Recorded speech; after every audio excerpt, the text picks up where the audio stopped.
y es que con una buena crítica de cine, incluso un espectador cautivo del peor cine comercial mundial puede hacerse adicto a un cine irredimible y tan fugaz como lo es el cine mexicano.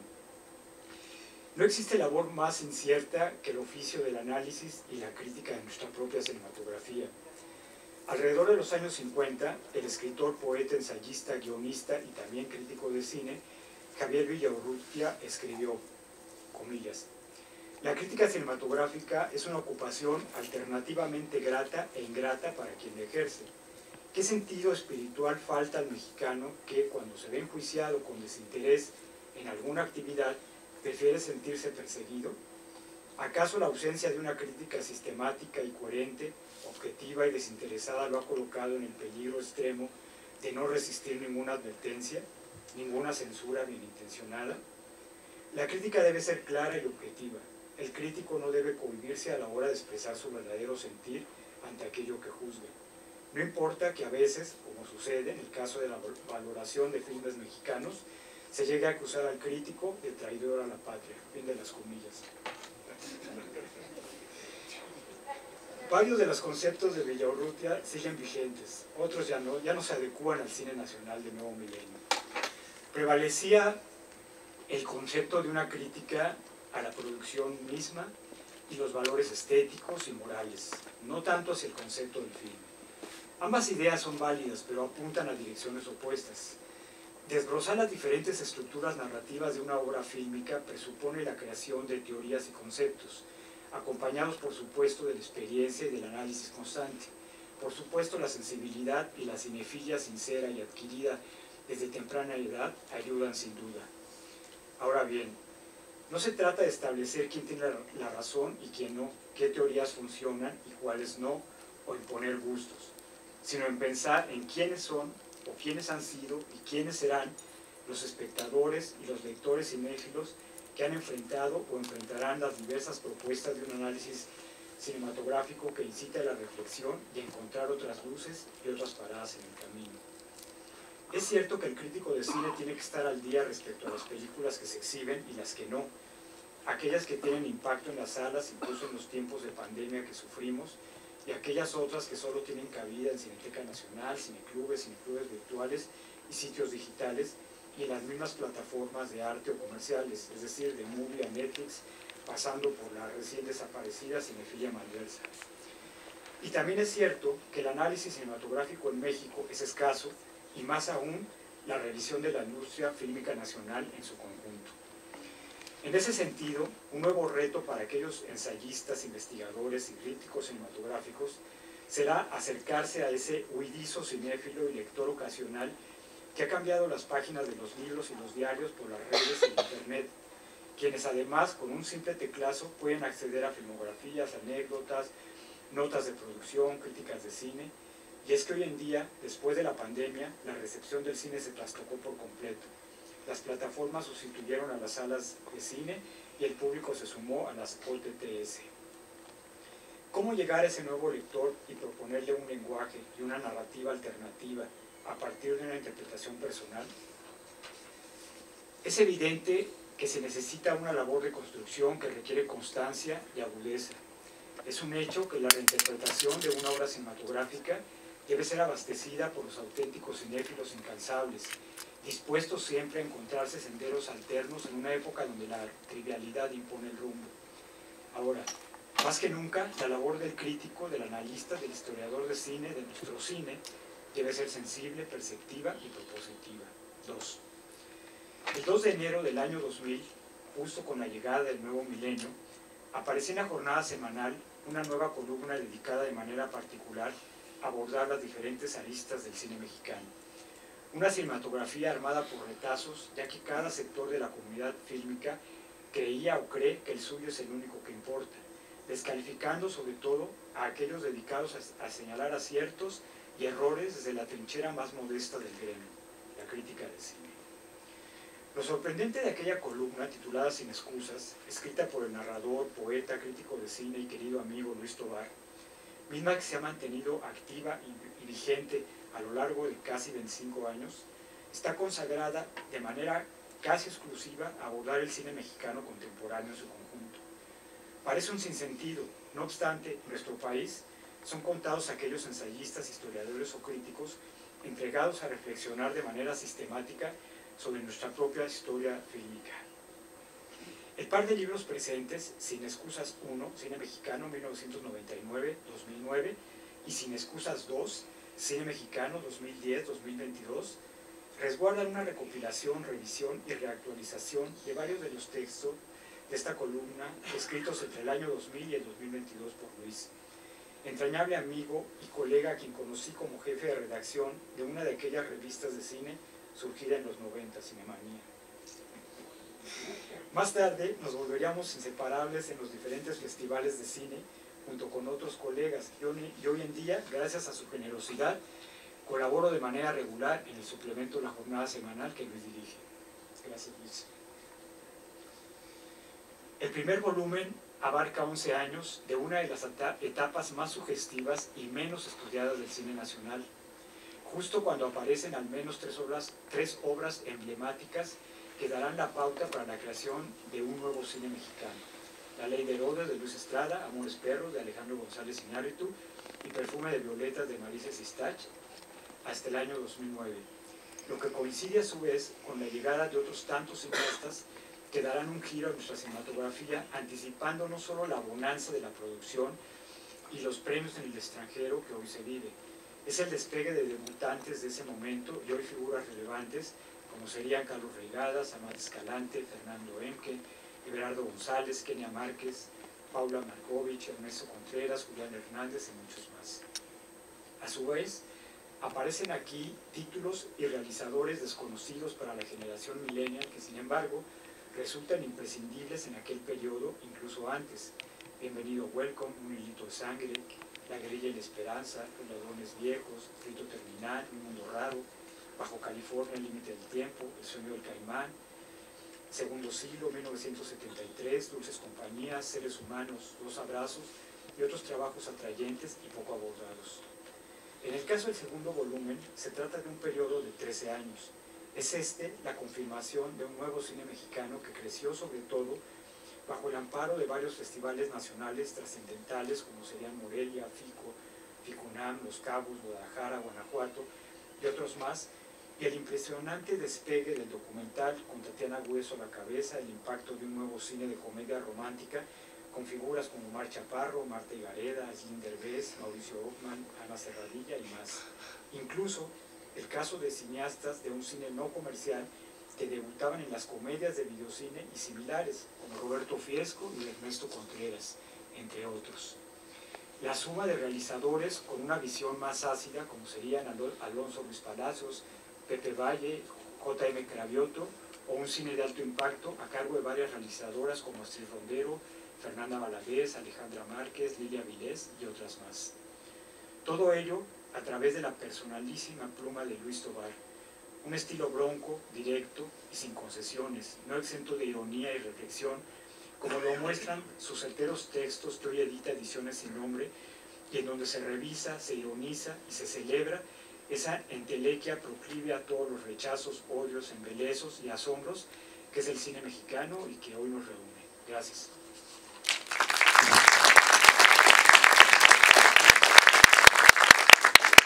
Muchas gracias, Rafa, muy amable. Carlos. Sí, está. Bueno, primeramente deseo agradecer a la Cineteca Nacional el haber ofrecido esta sala para el evento que hoy nos convoca y a la editorial Sin Nombre por haber participado en la presentación de este libro en 2 tomos, titulado Sin Excusas, escrito por nuestro amigo y colega Luis Tovar, crítico de cine y director del suplemento La Jornada Semanal. Son pocos los países en Latinoamérica, si acaso alguno, con la fortuna de poder contar desde los años 60 del siglo pasado con críticos e historiadores que hayan dedicado tanto tiempo y tantas páginas a repertoriar, analizar y difundir la casi totalidad de su acervo fílmico nacional. Es un placer para mí estar esta tarde rodeado por 2 de ellos, Jorge Ayala Blanco y Rafael Aviña, indiscutibles conocedores del cine mexicano y de las muchas glorias y miserias que ha tenido a lo largo de un siglo y 2 décadas más de existencia. Celebro al mismo tiempo que Luis Tovar, autor de este libro, ambiciosa recopilación de artículos y ensayos sobre cine nacional, escritos durante más de 20 años en su columna semanal Sin Excusas del suplemento del Diario de la Jornada, tome su merecido lugar al lado de sus dos prestigiados colegas, amigos y maestros, apasionados como él por la historia de nuestro cine, por su futuro y por su fortuna incierta en esta época de intensas mutaciones tecnológicas.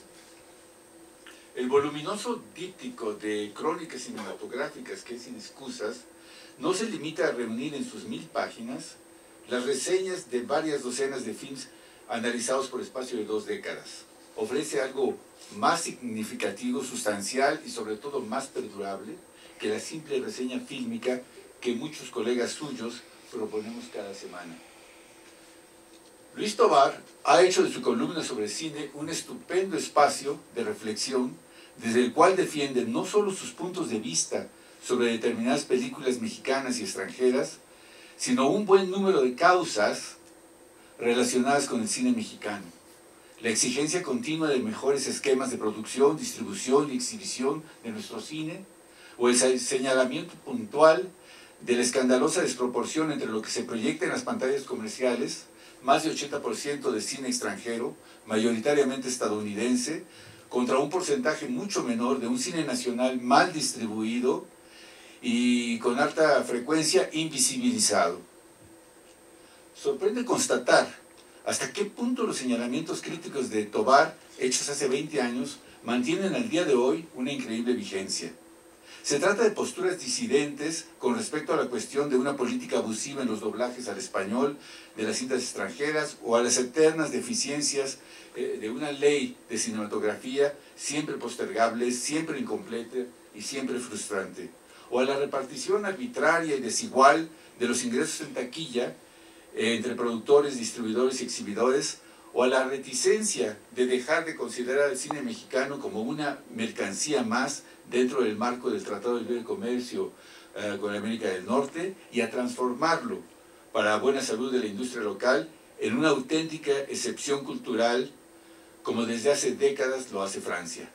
Este y otros asuntos de igual calado son algunos de los temas que Luis Tovar convierte en su columna semanal en causas a defender, mismas que pese a ser, según parece, causas perdidas, como las que alguna vez aludió Carlos Monsiváis y que justo por tratarse de causas perdidas se vuelven a la postre las más honrosas de todas las causas posibles. Pero escuchemos mejor al propio autor de Sin Excusas, y cito, abro comillas: la vigente ley de cine establece un porcentaje mínimo de tiempo de pantalla para la producción nacional. Mucho tiempo y esfuerzo fueron invertidos para lograr, al menos jurídicamente, preservar un espacio exclusivo para nuestro cine. Algo que debió de ser una decisión obvia, natural, se convirtió en una verdadera conquista. Pero en los hechos, que al final de cuentas es lo único que importa, un día cualquiera nos encontramos con que una de las manifestaciones artísticas de mayor relevancia por su alcance y su capacidad expresiva nos llega toda de fuera. Me parece triste, injusto e indignante estar viviendo una situación así. Y encima, sufrir la sensación de que la mayoría piensa que aquí no pasa nada, porque así son las cosas y qué le vamos a hacer. Tal vez a algunos les sonará alarmista o exagerado, pero tengo la convicción de que la identidad de un país está en serios problemas cuando una de sus artes, y una visual para colmo, de repente se vuelve invisible. Cierro comillas. Es poco común encontrar en alguna sección de espectáculos en la prensa capitalina este tipo de diatribas. Por regla general, del crítico de cine se espera que tenga a bien ajustarse en dichos espacios a un esquema convencional consistente en reseñar los estrenos en turno, de preferencia los internacionales, al punto que existen redacciones en las que en los hechos se restringe deliberadamente la cobertura de cine nacional por considerar que dichas producciones no son lo suficientemente atractivas para el público lector, espectador potencial, que solo buscaría entretenerse, especialmente en tiempos de guerras y de pandemias. El tipo de crítica que practica Luis Tovar va justo a contracorriente de esa tendencia a transformar al crítico profesional, recortándole los espacios necesarios para un análisis bien documentado o reduciéndolo a la condición de gracioso o ingenioso recomendador de los productos más llamativos en cartelera en busca de una popularidad improbable, o de una ociosa multiplicación de likes, o de emoticones favorables en las redes, o en un pintoresco y temible fustigador de cuantos pretendidos bodrios fílmicos se encuentran en su camino, al estilo muy peculiar de un Carlos Boyero en España y de tantos otros críticos perdonavidas, seguidores suyos en Latinoamérica. En consecuencia, de un crítico se espera todo menos que sea un ser comprometido con causas muy ajenas al buen oficio de hacer un cine grato para las mayorías. Y justamente es eso lo que cuestiona Luis Tobar a través de su crítica de cine, a menudo rijosa, en sus neologismos temerarios, en un lenguaje coloquial que le habla de al tú por tú a sus lectores, y en esa manera de hablar y de escribir que le es tan propia por ser naturalmente tan impertinente y molesta. En suma, tan impropia para el gusto dominante. Para Luis Tobar, resulta un absurdo concebir al cine como un producto de consumo desligado de todo el contexto sociocultural que lo determina y define. Hacerlo equivale a someterse a los intereses y caprichos de muchos distribuidores y exhibidores que solo responden a la lógica de una ganancia rápida, de un producto rentable que requiere de publicistas o reseñistas que le garanticen un éxito seguro, lo cual evidentemente es una ilusión y un autoengaño, tanto para el distribuidor como para el reseñista, dado que la opinión del crítico en este país no da para eso y cuenta bien poco. Esta dinámica de servicios y favores mutuos influye poderosamente en el ánimo de muchos de aquellos que han decidido escribir sobre cine. Los libros no suelen hablar de ello, pero el autor de Sin Excusas sí reserva, en el segundo tomo del suyo, palabras algo duras para describir esta situación. Yo cito y abro comillas: en los hechos, tanta inercia se traduce en que aquellos distribuidores y exhibidores año tras año repiten la misma fórmula que les ha dado buenos resultados económicos. Y la naturaleza de los factores les tiene perfectamente sin cuidado, mientras que estos, los reseño comentadores, algunos con veleidades pseudocríticas, otros ni siquiera eso, se limitan a la puntual regurgitación de aquello que se les da como si de pastura se tratara. Ahí los tiene usted, todos los veranos sin faltar ninguno, hablando del blockbuster en turno y encontrándoles virtudes solamente supuestas como supuesta es la novedad del propio requillazo. Y todos los inviernos sin faltar tampoco ni uno solo, haciéndose lenguas y hablando maravillas del mismo plato frío de cada año. Ahí los lee o los escucha usted, endogámicos, urobóricos, hablando del churro X y del bodrio Y, o de cintas que sí valen la pena, pero siempre convertidas en el eco de la fatalidad, bajo la ley de un silogismo de que jamás se han adivinado ni percibido víctimas y al mismo tiempo siervos. Puesto que mi trabajo es hablar de cine, tengo que hablar de alguna película, es decir, de alguna en particular, aislándola no solo del resto, sino del contexto. Puesto que aspiro a la masividad, me conviene hablar de lo que se está exhibiendo, preferentemente de aquello que goza de más espacio y difusión, y de un mínimo universo, de los aspectos que a la gente le interesan: verbigracia, los ingresos en taquilla, la fama de los protagonistas, o ya poniéndolos profundos, el modo, a fin de cuentas, trillado de abordar un tema tan manido como suele ser, de hecho, y para dar ejemplos evidentísimos, la Navidad. Un héroe del cómic, llevado a la pantalla, la enésima parte de una saga, la precuela de cualquier secuela, y así y así. Ahí los tendrá usted, dentro de muy poco y como siempre, a los distribuidores y exhibidores, medrando con ese premio malo que siempre ha sido y será el Oscar, y a los comentadores en su talla real de ingenuos e inconscientes publicistas, haciéndole la chamba de mil amores y de a gratis. Cierro comillas. Este panorama desalentador que muestra Tobar exhibe algunas de las múltiples formas en que se consigue no solo reducir las exigencias de un público masivo, sino las del propio crítico, a su vez domesticado o solicitado por las distribuidoras con el fin de volverse promotor consciente o inconsciente, poco importa, del producto fílmico más novedoso y atractivo en cartelera. Sería falso afirmar que el crítico se encuentra impotente o indefenso frente a estas circunstancias o a esta supuesta fatalidad. Importa mucho el medio para el que escribe y la libertad real de la que goza en dicho medio. No contarlo con la complicidad tácita o expresa de ese medio para escribir libremente y sin censuras de corte moral o lo más frecuente de tipo comercial es la manera más rápida y eficaz de conducirlo a esa variante de la claudicación que es la pasividad o la rutina. La indignación a flor de piel que caracteriza a muchos de los escritos de Luis Tovar es su mejor antídoto contra estas facilidades o estos males. Se trata de una suerte de resistencia moral, que es la suya y a la vez la del propio suplemento cultural para el que escribe. Una estrategia de contrapeso a las imposiciones comerciales o a las presiones veladas de muchos medios, y de la que no habla explícitamente el autor, pero que puede inferirse entre líneas.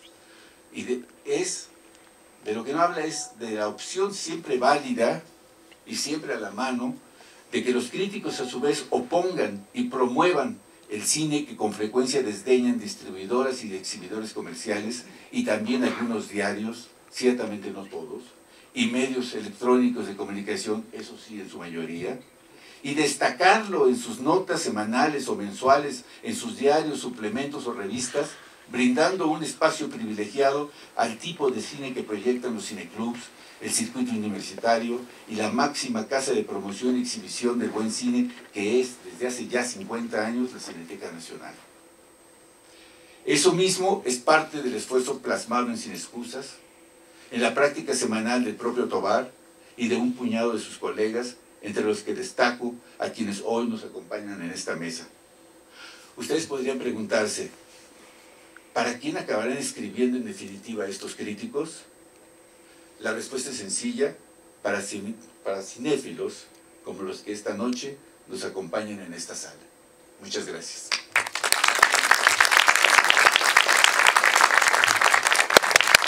Muchas gracias, Carlos. Muchas gracias. Vamos a pedirle a Luis, ahora sí, ahora no te escapas, mi querido Luis. Pero no nos hagas como doña Raquel, ¿eh? No nos hagas como doña Raquel a tirar todo lo que escribe.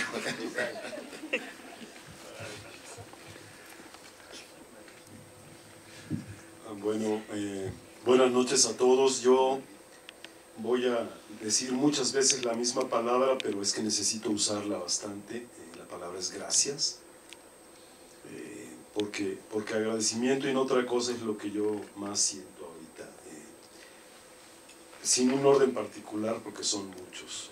Primero, a Alejandro, mil gracias por acogernos aquí, por recibirnos, por aceptar aquí esta presentación, a la Cineteca, por supuesto, que es una obviedad muy linda de decir, es como la segunda casa para muchos de nosotros.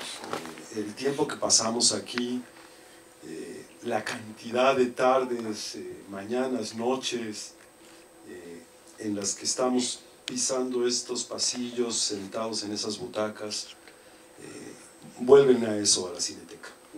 Un hogar extra, en el que uno se siente a gusto como se supone que se siente en su casa, ¿no?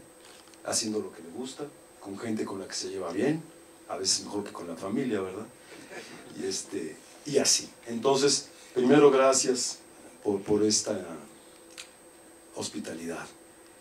Después, al mismo tiempo que agradecer, me voy a ufanar, voy a presumir, porque, para ser sincero, esta mesa es una que yo soñé toda mi maldita vida.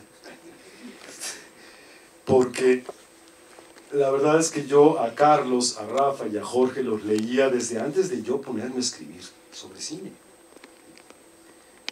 Yo era ya lector de ellos, y de otras cosas, por ejemplo la revista que hacía Chema sobre cine, ¿no? Y todo lo que me cayera a las manos, ¿no? Pero aquí en particular, Carlos, Rafa y Jorge, sí son mis maestros, sí son... a banda leer, es decir, de manera informal, para mí siempre fueron un trazo, algo a donde yo decía, hijo de la chingada, si yo pudiera un día escribir como ellos, estaría poca madre.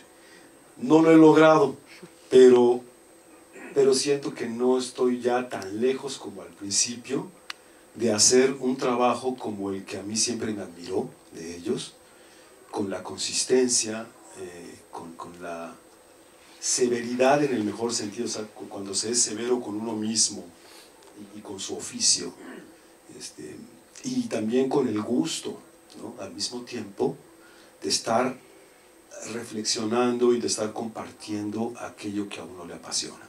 Eso fue lo que yo les aprendí, entre otras cosas. Y entonces cuando se dio la oportunidad con estos tomos del Sin Excusas, ya vuelto libro gracias a la generosidad también de Chema y de Ana María Jaramillo, de Ediciones Sin Nombre, pues ya tuve el pretexto, ¿no? Dije, ahora sí puedo cacarear el huevo, y como gallina clueca ponerme así bien esponjado y decir, pues miren quiénes me acompañan, ¿no? Para que vean, no soy tan malo. Y lo digo de veras, o sea, no estoy haciendo un chiste, lo digo en un sentido muy real para mí, porque yo ya no me acuerdo de qué autor leí alguna vez que decía algo así, cito de memoria, decía, bien puede uno pensar en algún momento que lo que más vale la pena de uno mismo son aquellos que lo rodean, porque si no ya se hubieran ido, ¿no? A ver si alguien me ayuda con quién dijo esto, pero yo lo recuerdo muy bien.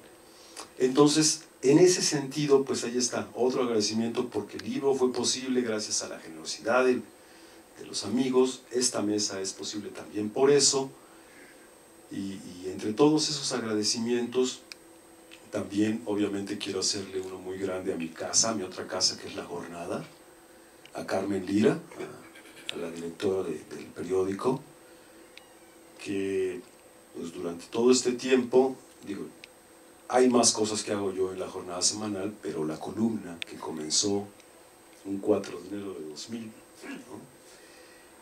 Ha estado allí y yo he podido hacer literalmente lo que he querido, ¿no? Esto que mencionaba Carlos, acá, y me da un chingo de gusto y de orgullo decirlo, y me parece importante decirlo, no hay la menor sombra de cuestionamientos de, oye, ¿por qué escribes de esto y por qué no escribes de aquello? ¿No? O sea, Carmen Lira se entera de lo que yo escribo el domingo en la mañana, ¿me explico? No antes, igual que cualquier otro lector, ¿no? Eso es confianza, carajo, y eso no pasa en otros medios, y lo sabemos, ¿no? Y hay gente que hoy se llama a la censura, como una tipa que se pretende periodista llamada Susana Uresti, y miente olímpicamente diciendo que la cortaron cuando le ofrecieron otro contrato en Radio Fórmula, ¿no? Entonces, esto también pasa por la ética, y ahí vuelvo a hablar un poco o a referirme a lo que decía Carlos.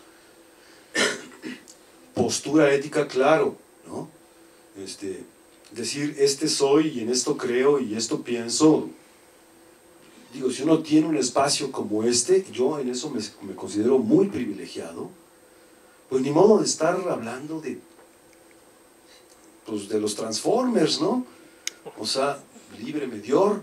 Imagínense ustedes, o sea, un balido más en un hato de borregos en el que pasa como el refrán de los perros, ¿no? Que nada más el primero que ladra sabe por qué ladró. Entonces, yo paso, eso sí, nunca pensé hacerlo.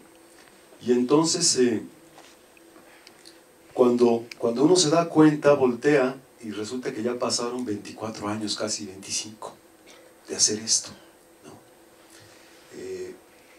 Les cuento nada más una cosa muy, muy rapidita. Cuando yo comencé a trabajar en Cinemanía, en la revista a la que hacía referencia a Rafa, donde yo era jefe de redacción, que era una cosa muy chistosa, ser jefe de redacción de esa revista. Yo lo que más rescato, entre paréntesis, es la amistad de Rafa, porque de todo aquello no quedó nada para mí más que Rafa. O sea, la revista ya pasó al olvido por completo.